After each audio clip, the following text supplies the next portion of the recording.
அதிமுக பாஜக கூட்டணி ஆட்சி அமைக்கப்படும் அப்படின்னு அமித்ஷா அவர்கள் குறிப்பிட்டு சொல்லிட்டு போயிட்டாரு.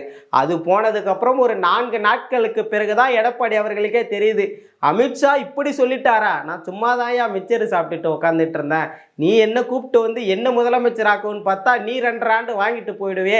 திடீர்னு எடப்பாடி தலையில ஒரு பாறாங்கல்ல தூக்கி போட்ட மாதிரி ஒரு பூகம்பமே அதிமுகக்குள்ள எழுந்திருக்குன்னே சொல்லலாம். எடப்பாடி ஏன் இந்த முடிவை திடீர்னு எடுக்கணும் அப்படின்னு பார்த்தோம்னா, ஒரு பக்கம் திமுக கூட்டணியாவது மிக பெரும் வலிமையான 10-12 கட்சிகளோடு வலிமையா இருக்காங்க.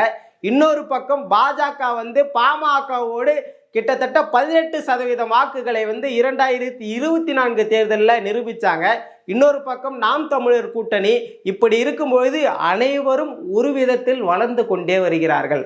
இப்படி இருந்தால் இலை எப்படிப்பா வளரும், உதிர்ந்துதானே போகும் அப்படின்ற எண்ணத்துல எடப்பாடி பழனிசாமி அவர்கள் இல்லை, இது வேலைக்கு ஆகாது, ஒரு இலையில ஒரு பூ பூத்தாலும் பரவாயில்லை, அந்த இரட்டை இலையில ஒரு தாமரை மலர்ந்தாலும் பரவாயில்லை, எப்படியாவது நம்ம பாஜகவோட கூட்டணி வச்சிடலாம் அப்படின்னு தான் எடப்பாடி பழனிசாமி அவர்கள் அமித்ஷாவோட கை கோர்த்திருக்கிறாரு.